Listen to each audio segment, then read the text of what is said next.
他是第一位能讲流利汉语的西方领导人。他在大学主修中国语言和中国历史。他要让澳大利亚成为最了解亚洲的西方国家。他就是澳大利亚总理陆克文。8月9日，来华观看奥运会的陆克文在澳大利亚使馆接受《财经》杂志专访，畅谈对奥运会、中国变化以及国际关系的看法。在谈及奥运会对于中国以及世界的意义，奥运会后中国可能出现的变化时，陆克文认为 I think the Olympics is important for China because it takes China to the next stage in its globalization. Last night at the opening of the Games, I ran into Deng Pufang and I had a conversation with him. And I said the following, 没有邓小平，没有开放政策，没有开放政策，没有奥运会。And I think that's true. If you look over the last 30 years since Sanzhong Hui, you've got the opening policy, you have the globalization of the Chinese economy over time.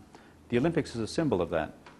So, I think that the Olympics is a platform to the next stage of China's globalization in the market, but also China's role in the global political order as well. 奥运会召开前，国际社会就各国首脑是否应该去中国看奥运争议不断。陆克文的选择是参加，那么他的这个举动又希望向世界和中国传达什么样的信息呢？ Well, I always said, even back when things were difficult several months ago, that it was important that the world came to these games, even during the Tibet controversy of March, April this year. And that, of course, I believe it's an important symbol of China's continued process of globalization. Secondly, if you look at the opening ceremony last night, which I think was spectacular, it shows very much the face of modern China. It's very good, it's advanced, it's successful, and I think that gives the people of the world a very, very good impression.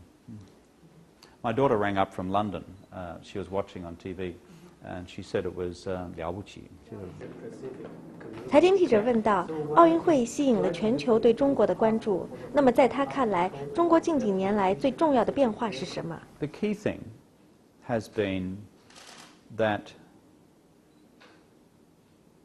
30 years ago you decided that state planning was not going to solve all your economic problems, and you realized that a market economy could help grow prosperity for the country and prosperity for peasants and workers as well.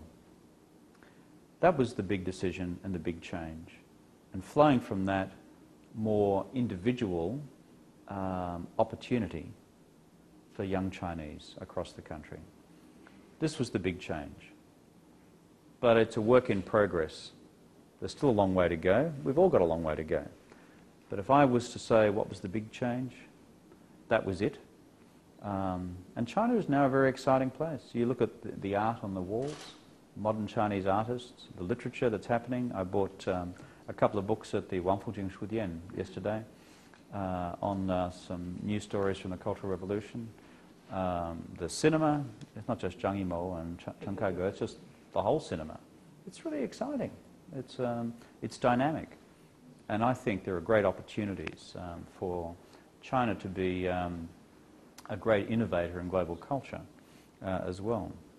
Like in the great days of the Song and the Tang and. 在谈到澳大利亚的外交战略时，陆克文提出，澳大利亚要成为具有创造力的积极的国际成员。这意味着不仅为自己的国家利益努力，也为地区和全球的整体利益努力。因此，澳大利亚希望和中国密切合作。财经记者胡舒丽、王硕、王欢在北京澳大利亚大使馆为您报道。